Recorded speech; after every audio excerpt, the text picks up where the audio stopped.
پہلا نتیجہ برآمد کیجئے، اس میں انسان کی کامیابی اور ناکامی کا ایک معیار ہمارے سامنے رکھا گیا۔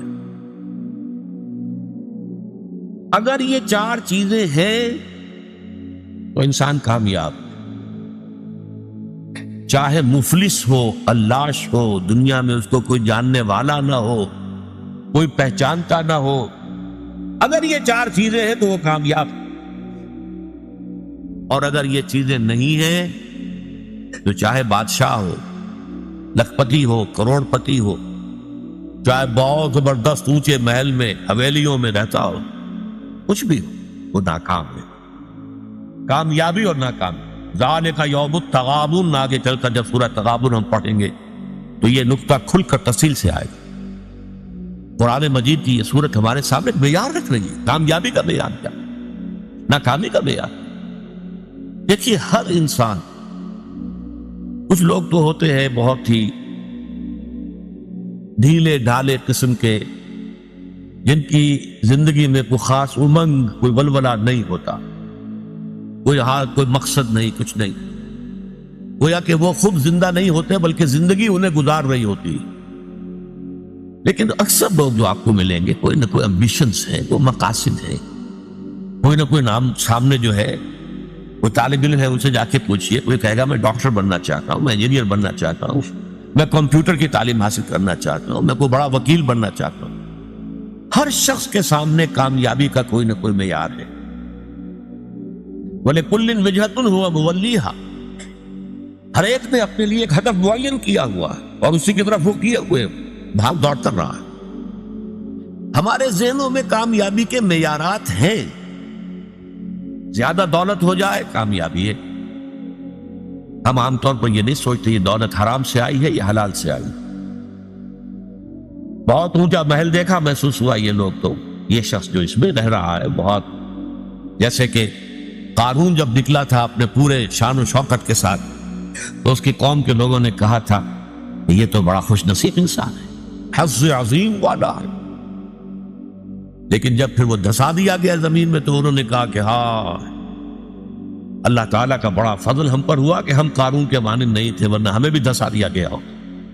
لیکن یہ تو بات کی بات ہے، جب قارون کو دیکھا تھا شان و شوکت کے ساتھ نکلا ہے لوگوں میں، اس وقت تو یہ کہ اعصاب تھر تھرا جاتے لوگوں کے۔ کوئی بڑی لمبی سی چمکیلی سی بھڑکیلی سی کار آپ کے قریب سے گزرے تو ایک دفعہ تو اعصاب کے اندر ارتعاش ہوتا ہے، ہم متاثر ہوتے ہیں، اپنے ماحول سے متاثر ہوتے ہیں۔ اور اس میں پھر یہ کہ ہمارے جو تصورات ہیں کامیابی اور ناکامی کے، اگرچہ اول تو ہے ہی نہیں ہمارے سامنے یہ تصور کامیابی کیا ہے ناکامی کیا ہے، لیکن اگر ہو بھی تو ڈاواں ڈول ہو جاتے ہیں، ہم متاثر ہو جاتے ہیں، اس ماحول کا اثر لیتے ہیں، قبول کرتے ہیں ہمارے اپنے اس ہدف کے۔ تو پہلی بات تو یہ کہ کامیابی ان چار چیزوں کے حوالے سے ہے، یہ ہے تو چاہے کوئی غریب ہے۔ حضور نے فرمایا کچھ لوگ ایسے بھی ہوتے ہیں جو کسی محفل میں بار نہیں پا سکتے، کہیں وہ سفارش نہیں کر سکتے، ان کی یہ حیثیت ہی نہیں کہ کہیں جا کر سفارش کریں، کوئی انہیں رشتہ دینے کو تیار نہیں ہوتا، غریب ہے، مفلس ہے، خلاش ہے، کوئی حیثیت نہیں۔ لیکن اللہ کی نگاہوں میں ان کا مقام وہ ہے کہ اگر وہ کہیں بھولے سے بھی کوئی قسم کھا بیٹھے تو اللہ تعالیٰ ان کے قسم کی لاج رکھے گا۔ مفلس ہونا، خلاش ہونا، گمنام ہونا، اس میں کوئی حرج نہیں، اگر ایمان ہے، عمل صالح ہے، تواصی بالحق ہے، تواصی بالصبر ہے، اگر یہ چیزیں ہیں تو ظاہر بات ہے کہ پھر انسان کی کامیابی ہے۔ کتنے ہی صحابہ تھے حضور کے جنہیں فقراء کہا جاتا ہے، جو اصحاب صفہ تھے، خاص طور کھانے پینے کے لیے کچھ نہیں، کسی وقت کوئی صدقہ کو آ گیا، کچھ بال کسی نے بھیج دیا انصاری نے تو کچھ کھا لیا، ورنہ نہیں، پڑے ہیں ترپٹ حضور کی صحبت اور علم۔ یہی وجہ ہے حضرت ابو ہریرہ اصحاب صفہ میں سے تھے، حالانکہ سن 7 ہجری میں ایمان لائے، گویا کہ حضور کے ساتھ ان کی رفاقت جو ہے زیادہ سے زیادہ 3 برس کی بنتی ہے، 4 برس کی بنتی ہے، اس سے زیادہ نہیں، لیکن سب سے زیادہ کثیر تعداد میں احادیث انہی سے مروی ہے، 24 گھنٹے جو وہی پڑھے، نہ کوئی کاروبار ہے، نہ کوئی دھندا ہے، نہ کوئی دکان ہے، نہ کوئی اور محنت مزدوری ہے. اور وہ فرماتے ہیں خود کہ بسا اوقات ایسا ہوتا تھا کہ کئی وقت کے فاقے کی وجہ سے مجھ پہ بے ہوشی طاری ہو جاتی تھی.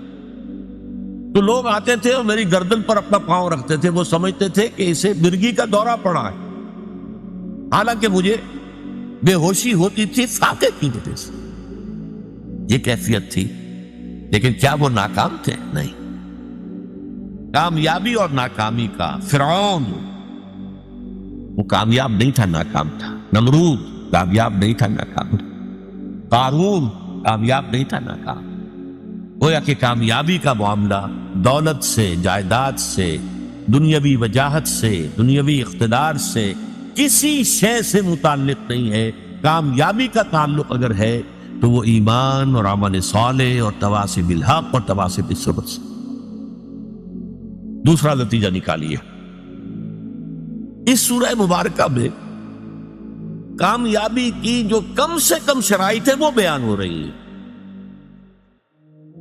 نوٹ کیجئے، اگر انداز یہ ہوتا زمانہ گواہ ہے وہ لوگ بہت اونچے مراتب حاصل کر لیں گے جنہوں نے یہ شرطیں پوری کر دی، ٹھیک، تو ایک امکان تھا کہ اگر یہ ساری شرطیں پوری نہ ہوں تب بھی کمتر درجے کی کامیابی تو حاصل ہو سکتی ہے. بہت اونچے مراتب نہ صحیح، نچلے درجے کے مراتب تک تو رسائی کا امکان ہے. یہ انداز نہیں ہے. یہ انداز کیا ہے؟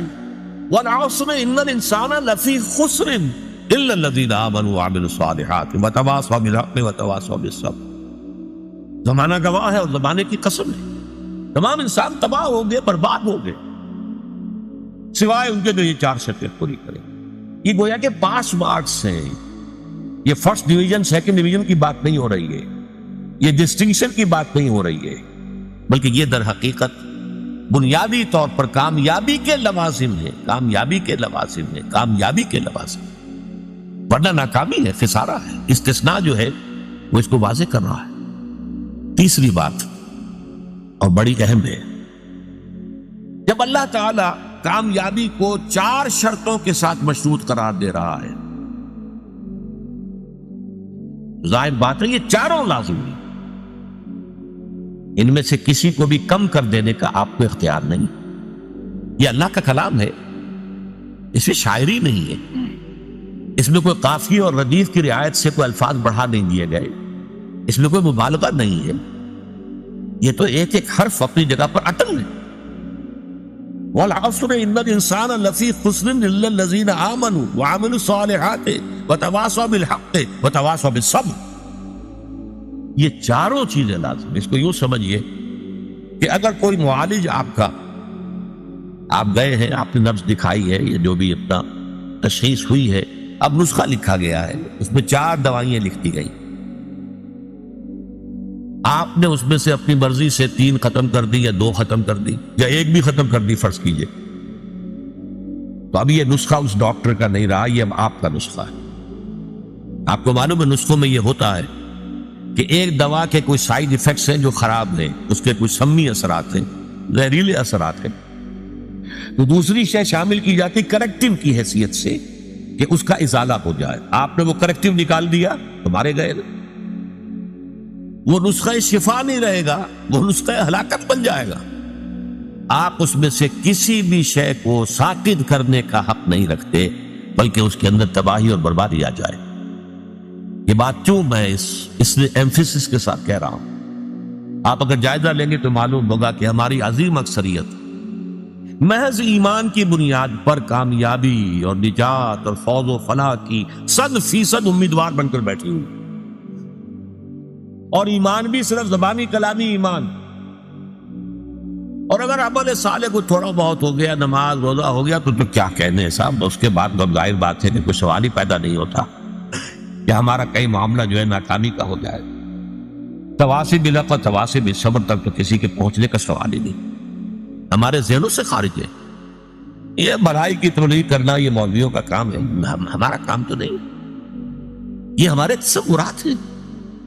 ان تصورات کو توڑ پھوڑ کر صحیح دینی تصور کو واضح کرنے کے لیے سورۃ العصر جو ہے اس پر غور و فکر اور تدبر یاد کیجئے جو میں نے پچھلی نشست میں آپ کو اقوال سنائے تھے امام شافعی کے، لو تدبر الناس هذه السورة لوسعت، اگر لوگ صرف اس ایک سورت کے اوپر تدبر کریں تو یہ ان کے لیے کافی ہو جائے گا. لو لم ينزل من القرآن سواها لكفت الناس، اگر قرآن میں سوائے اس ایک سورت کے اور کچھ نازل نہ ہوتا تو یہ بھی انسانوں کے لیے کافی تھی. تو پہلی بات یہ کہ یہاں پر کامیابی اور ناکامی کا ایک معیار ہمارے سامنے آ رہا ہے. کاش کہ یہ ہمارے دلوں میں کھد جائے، جیسے کہتے ہیں کہ نقش فی الحجر، پتھر میں جیسے کوئی چیز جو ہے کھود دی جائے، ایسے ہمارے دلوں میں یہ حقیقت کھد جائے. کامیابی ان چیزوں سے ہے، ایمان، عمل صالح، تواصی بالحق، تواصی بالصبر. کامیابی دولت سے، وجاہت سے، اقتدار سے، جائیداد سے، سرمایہ سے نہیں. نمبر 2، یہ کم سے کم لوازم ہے نجات کے. نمبر 3، ان میں سے کسی کو ساقط کرنے کا آپ کو اختیار نہیں. اب اس کے لیے میں آپ کو ایک قول سنانا چاہتا ہوں. امام فخر الدین رازی رحمۃ اللہ علیہ، آپ کو معلوم ہے تفسیر کبیر بہت بلند تفسیر ہے اور بہت مفصل تفسیر ہے، 30 اجزاء میں ہے. اگرچہ اس میں فلسفہ، منطق، فلکیات اس زمانے کی، اس میں کافی کچھ چیزیں ایسی ہیں جس کی بنا پر عام طور پر اس تفسیر کا وہ مقام نہیں سمجھا جاتا، بلکہ بعض حضرات جو ہیں، خاص طور پر جو اہل حدیث مزاج کے حضرات ہیں، وہ تو کہتے ہیں فیہ کل شیء الا التفسیر، اس میں ہر چیز موجود ہے سوائے تفسیر. اس لیے فلکیات کی بحثیں ہیں، ریاضیات کی بحثیں ہیں، منطق کی بحثیں ہیں. تو بہت ہی اس اعتبار سے وہ اب ایک خاص دور کے اندر تو یہ سمجھیے کہ اس کا بہت بڑا جو ہے مقام، بہت اونچا مقام تھا. آج بھی میں اسے بہت اہم تفسیر سمجھتا ہوں. انہوں نے اس صورت کے بارے میں جو بات کہی ہے، هذه الآیہ، اس تیسری آیت کے بارے میں کہتے ہیں، اعلم ان هذه الآیہ فیہا وعید شدید، اس آیت میں بڑی شدید وعید اللہ تعالیٰ کی طرف سے آئی. بأن اللہ تعالی حکم بالخسار علی جمیع الناس، اس لیے کہ اللہ تعالیٰ نے تو خسارے کا، بربادی کا، تباہی کا فیصلہ کر دیا تمام انسانوں کے لیے. الا من کان آتیا بہذہ الاشیاء الاربعۃ، سوائے اس کے کہ جو ان 4 شرطوں کو پورا کرنے والا ہو. وہی الایمان، وہ 4 شرطیں کیا ہیں؟ نمبر 1 ایمان، والعمل الصالح، اور عمل صالح، والتواصی بالحق، اور تواصی بالحق، والتواصی بالصبر، اور تواصی بالصبر.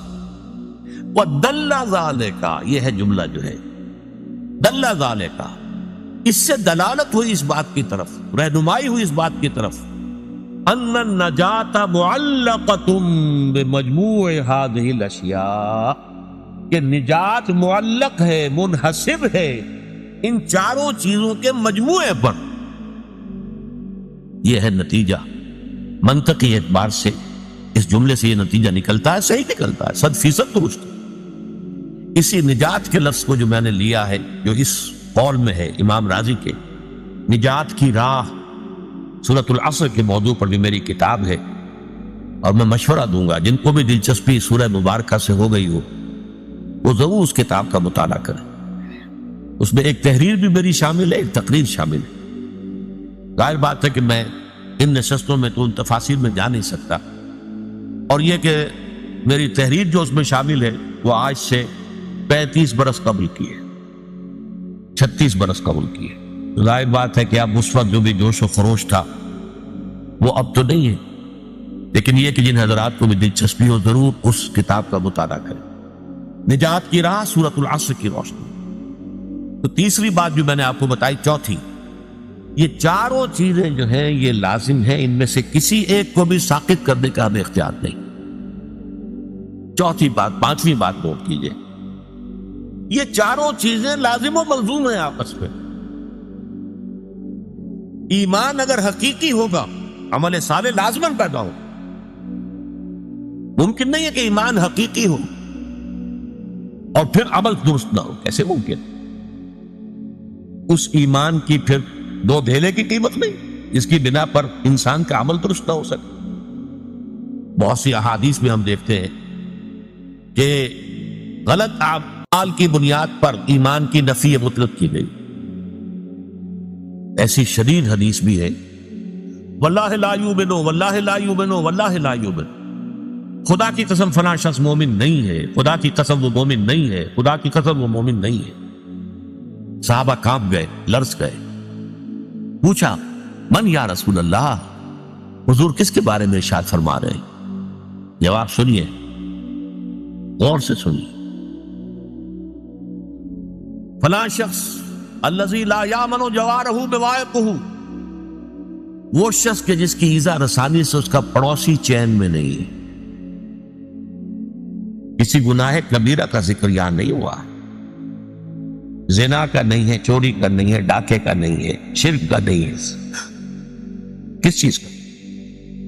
ایک انسان کج خلق ہے، بد خلق ہے،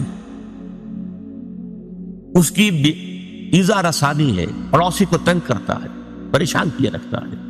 پڑوسی خائف رہتا ہے، پتہ نہیں کس وقت کیا گزرے گی. تو وہ شخص مومن نہیں ہے، نہیں ہے، نہیں ہے. خدا کی قسم مومن نہیں ہے، خدا کی قسم مومن نہیں ہے، خدا کی قسم مومن ہے. ایک اور حدیث کہ جس کو حضور ہر خطبے میں دہراتے تھے، حضرت انس رضی اللہ تعالی عنہ، جو طویل عرصے تک 9-10 برس تک حضور کے ذاتی خادم رہے ہیں، وہ یہ گواہی دیتے عن انس رضی اللہ تعالی عنہ، فرماتے قلما خطبنا رسول اللہ صلی اللہ علیہ وسلم الا قال، شاذ ہی کبھی ایسا ہوا ہوگا کہ اللہ کے رسول صلی اللہ علیہ وسلم نے فرمایا ہو، ہمیں خطبہ دیا ہو اور یہ الفاظ اس خطبے میں شامل نہ ہو. وہ کون سے الفاظ؟ لا ایمان لمن لا امانت له ولا دین لمن لا عہد له. جس شخص میں امانت داری کا وصف نہیں ہے اس کا کوئی ایمان نہیں، اور جس شخص میں ایفائے عہد کا مادہ نہیں ہے اس کا کوئی دین نہیں. کتنے کیٹیگوریکل ہیں یہ. تو ایمان اصل میں ایک ایمان قانونی ہے، اقرار باللسان. اس ایمان کی بات ہم یہ نہیں کر رہے. یہ تو جب پھر ہمارا جو اس منتخب نصاب کا دوسرا حصہ آئے گا وہ ایمانیات کے مباحث پر ہوگا. اس کے شروع میں پھر ہم ایمان کے بارے میں باتیں کریں گے. ایمان کسے کہتے ہیں، ایمان کی حقیقت کیا، ایمان کی اقسام کیا، ایمان کے درجے کیا، اور پھر یہ کہ وہ حصے پڑھیں گے قرآن کے جس میں ایمان کا سنتھسس، ایمان کے لیے استدلال کس طور سے قرآن مجید ایمان کی دعوت دیتا ہے. اس وقت جو اب سرسری بات کر رہے ہیں کہ ایک قانونی ایمان ہے اقرار باللسان. کوئی ہندو، کوئی سکھ، پارسی، عیسائی ابھی کہے اشہد ان لا الہ الا اللہ واشہد ان محمد رسول اللہ، وہ مسلمان ہو گیا. اقرار باللسان کا تعلق اسلام سے، تصدیق بالقلب کا تعلق دل سے ہے، وہ ہے اصل ایمان.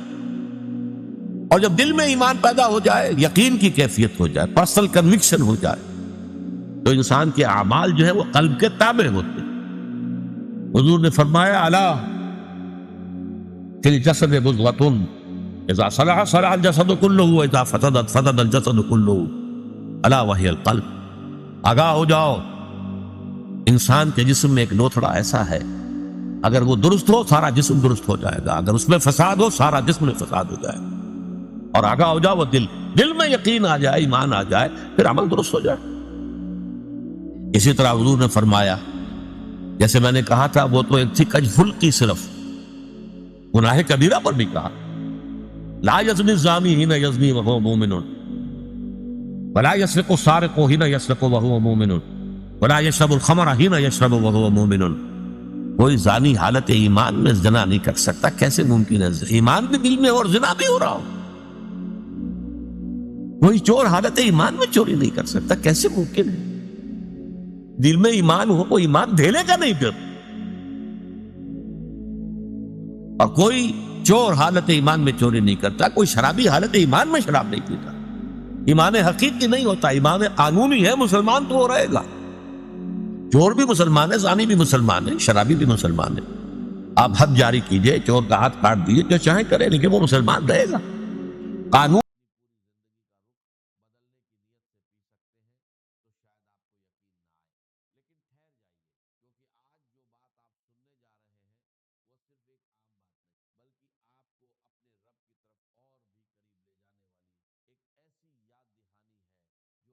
دل کو جھکجھور کر رکھ دے. ہم روز پانی پیتے ہیں لیکن بہت کم. اگر میں آپ سے کہوں کہ آج آپ پانی کا صرف ایک گھونٹ اپنی پوری زندگی کا رخ بدلنے کی نیت سے پی سکتے ہیں تو شاید آپ کو یقین نہ آئے. لیکن ٹھہر جائیے، کیونکہ آج جو بات آپ سننے جا رہے ہیں وہ صرف ایک عام بات نہیں، بلکہ آپ کو اپنے رب کی طرف اور بھی قریب لے جانے والی ایک ایسی یاد دہانی ہے جو آپ کے دل کو جھکجھور کر رکھ دے. ہم روز پانی پیتے ہیں لیکن بہت کم. اگر میں آپ سے کہوں کہ آج آپ پانی کا صرف ایک گھونٹ اپنی پوری زندگی کا رخ بدلنے کی نیت سے پی سکتے ہیں تو شاید آپ کو یقین نہ آئے. لیکن ٹھہر جائیے، کیونکہ آج جو بات آپ سننے جا رہے ہیں وہ صرف ایک عام بات نہیں، بلکہ آپ کو اپنے رب کی طرف اور بھی قریب لے جانے والی ایک ایسی یاد دہانی ہے جو آپ کے دل کو جھکجھور کر رکھ دے. ہم روز پانی پیتے ہیں لیکن بہت کم. اگر میں آپ سے کہوں کہ آج آپ پانی کا صرف ایک گھونٹ اپنی پوری زندگی کا رخ بدلنے کی نیت سے پی سکتے ہیں تو شاید آپ کو یقین نہ آئے.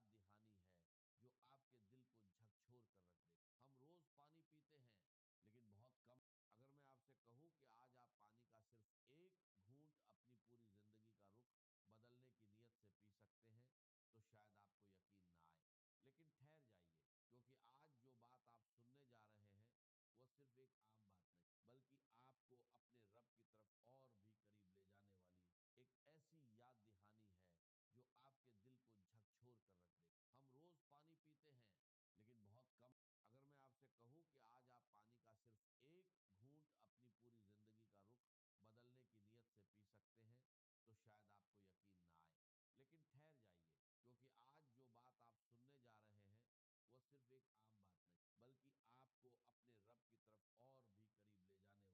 جائیے، کیونکہ آج جو بات آپ سننے جا رہے ہیں وہ صرف ایک عام بات نہیں، بلکہ آپ کو اپنے رب کی طرف اور بھی قریب لے جانے والی ایک ایسی یاد دہانی ہے جو آپ کے دل کو جھکجھور کر رکھ دے. ہم روز پانی پیتے ہیں لیکن بہت کم. اگر میں آپ سے کہوں کہ آج آپ پانی کا صرف ایک گھونٹ اپنی پوری زندگی کا رخ بدلنے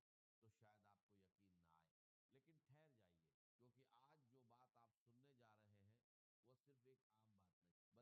سے پی سکتے ہیں تو شاید آپ کو یقین نہ آئے. لیکن ٹھہر جائیے، کیونکہ آج جو بات آپ سننے جا رہے ہیں وہ صرف ایک عام بات نہیں، بلکہ آپ کو اپنے رب کی طرف اور بھی قریب لے جانے والی ایک ایسی یاد دہانی ہے جو آپ کے دل کو جھکجھور کر رکھ دے.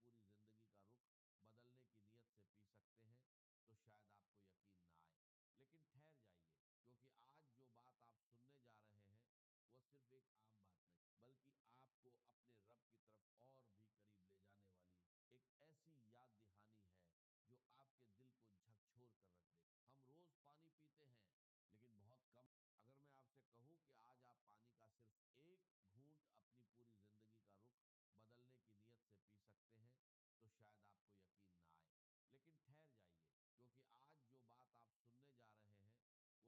آپ سننے جا رہے ہیں وہ صرف ایک عام بات نہیں، بلکہ آپ کو اپنے رب کی طرف اور بھی قریب لے جانے والی ایک ایسی یاد دہانی ہے جو آپ کے دل کو جھکجھور کر رکھ دے. ہم روز پانی پیتے ہیں لیکن بہت کم. اگر میں آپ سے کہوں کہ آج آپ پانی کا صرف ایک گھونٹ اپنی پوری زندگی کا رخ بدلنے کی نیت سے پی سکتے ہیں تو شاید آپ کو یقین نہ آئے. لیکن ٹھہر جائیے، کیونکہ آج جو بات آپ سننے جا رہے ہیں وہ صرف ایک عام بات نہیں، بلکہ آپ کو اپنے رب کی طرف اور بھی قریب لے جانے والی ایک ایسی یاد دہانی ہے جو آپ کے دل کو جھکجھور کر رکھ دے. ہم روز پانی پیتے ہیں لیکن بہت کم. اگر میں آپ سے کہوں کہ آج آپ پانی کا صرف ایک گھونٹ اپنی پوری زندگی کا رخ بدلنے کی نیت سے پی سکتے ہیں تو شاید آپ کو یقین نہ آئے. لیکن ٹھہر جائیے، کیونکہ آج جو بات آپ سننے جا رہے ہیں وہ صرف ایک عام بات نہیں، بلکہ آپ کو اپنے رب کی طرف اور بھی قریب لے جانے والی ایک ایسی یاد دہانی ہے جو آپ کے دل کو جھکجھور کر رکھ دے. ہم روز پانی پیتے ہیں لیکن بہت کم. اگر میں آپ سے کہوں کہ آج آپ پانی کا صرف ایک گھونٹ اپنی پوری زندگی کا رخ بدلنے کی نیت سے پی سکتے ہیں تو شاید آپ کو یقین نہ آئے. لیکن ٹھہر جائیے،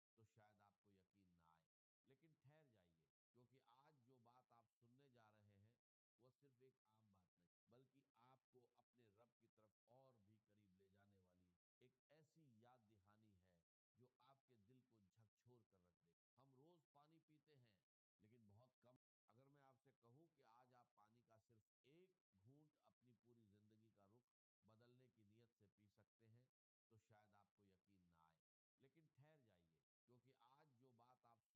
لیکن ٹھہر جائیے، کیونکہ آج جو بات آپ سننے جا رہے ہیں وہ صرف ایک عام بات نہیں، بلکہ آپ کو اپنے رب کی طرف اور بھی قریب لے جانے والی ایک ایسی یاد دہانی ہے جو آپ کے دل کو جھکجھور کر رکھ دے. ہم روز پانی پیتے ہیں لیکن بہت کم. اگر میں آپ سے کہوں کہ آج آپ پانی کا صرف ایک گھونٹ اپنی پوری زندگی کا رخ بدلنے کی نیت سے پی سکتے ہیں تو شاید آپ کو یقین نہ آئے، لیکن ٹھہر جائیے، کیونکہ آج جو بات آپ سننے جا رہے ہیں وہ صرف ایک عام بات نہیں، بلکہ آپ کو اپنے رب کی طرف اور بھی قریب لے جانے والی ایک ایسی یاد دہانی ہے جو آپ کے دل کو جھکجھور کر رکھ دے۔ ہم روز پانی پیتے ہیں لیکن بہت کم۔ اگر میں آپ سے کہوں کہ آج آپ پانی کا صرف ایک گھونٹ اپنی پوری زندگی کا رخ بدلنے کی نیت سے پی سکتے ہیں تو شاید آپ کو یقین نہ آئے، لیکن ٹھہر جائیے، کیونکہ آج جو بات آپ سننے جا رہے ہیں وہ صرف ایک عام بات نہیں، بلکہ آپ کو اپنے رب کی طرف اور بھی قریب لے جانے والی ایک ایسی یاد دہانی ہے جو آپ کے دل کو جھکجھور کر رکھ دے۔ ہم روز پانی پیتے ہیں لیکن بہت کم۔ اگر میں آپ سے کہوں کہ آج آپ پانی کا صرف ایک گھونٹ اپنی پوری زندگی کا رخ بدلنے کی نیت سے پی سکتے ہیں تو شاید آپ کو یقین نہ آئے، لیکن ٹھہر جائیے، کیونکہ آج جو بات آپ سننے جا رہے ہیں وہ صرف ایک عام بات نہیں، بلکہ آپ کو اپنے رب کی طرف اور بھی قریب لے جانے والی ایک ایسی یاد دہانی ہے جو آپ کے دل کو جھکجھور کر رکھ دے۔ ہم روز پانی پیتے ہیں لیکن بہت کم۔ اگر میں آپ سے کہوں کہ آج آپ پانی کا صرف ایک گھونٹ اپنی پوری زندگی کا رخ بدلنے کی نیت سے پی سکتے ہیں تو شاید آپ کو یقین نہ آئے، لیکن ٹھہر جائیے، کیونکہ آج جو بات آپ سننے جا رہے ہیں وہ صرف ایک عام بات نہیں، بلکہ آپ کو اپنے رب کی طرف اور بھی قریب لے جانے والی ایک ایسی یاد دہانی ہے جو آپ کے دل کو جھکجھور کر رکھ دے۔ ہم روز پانی پیتے ہیں لیکن بہت کم۔ اگر میں آپ سے کہوں کہ آج آپ پانی کا صرف ایک گھونٹ اپنی پوری زندگی کا رخ بدلنے کی نیت سے پی سکتے ہیں تو شاید آپ کو یقین نہ آئے، لیکن ٹھہر جائیے، کیونکہ آج جو بات آپ سننے جا رہے ہیں وہ صرف ایک عام بات نہیں، بلکہ آپ کو اپنے رب کی طرف اور بھی قریب لے جانے والی ایک ایسی یاد دہانی ہے جو آپ کے دل کو جھکجھور کر رکھ دے۔ ہم روز پانی پیتے ہیں لیکن بہت کم۔ اگر میں آپ سے کہوں کہ آج آپ پانی کا صرف ایک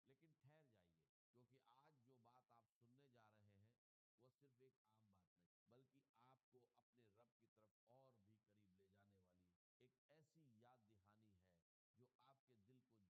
سے پی سکتے ہیں تو شاید آپ کو یقین نہ آئے، لیکن ٹھہر جائیے، کیونکہ آج جو بات آپ سننے جا رہے ہیں وہ صرف ایک عام بات نہیں، بلکہ آپ کو اپنے رب کی طرف اور بھی قریب لے جانے والی ایک ایسی یاد دہانی ہے جو آپ کے دل کو جھکجھور کر رکھ دے۔ ہم روز پانی پیتے ہیں لیکن بہت کم۔ اگر میں آپ سے کہوں کہ آج آپ پانی کا صرف ایک گھونٹ اپنی پوری زندگی کا رخ بدلنے کی نیت سے پی سکتے ہیں تو شاید آپ کو یقین نہ آئے، لیکن ٹھہر جائیے، کیونکہ آج جو بات آپ سننے جا رہے ہیں وہ صرف ایک عام بات نہیں، بلکہ آپ کو اپنے رب کی طرف اور بھی قریب لے جانے والی ایک ایسی یاد دہانی ہے جو آپ کے دل کو جھکجھور کر رکھ دے۔ ہم روز پانی پیتے ہیں لیکن بہت کم۔ اگر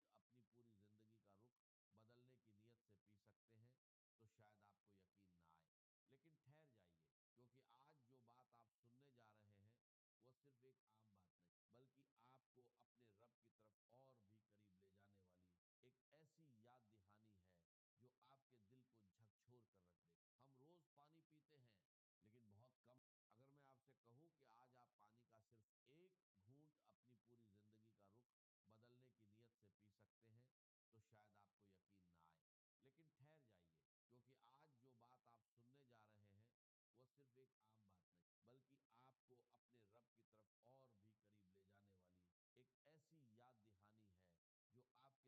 جھکجھور کر رکھ دے۔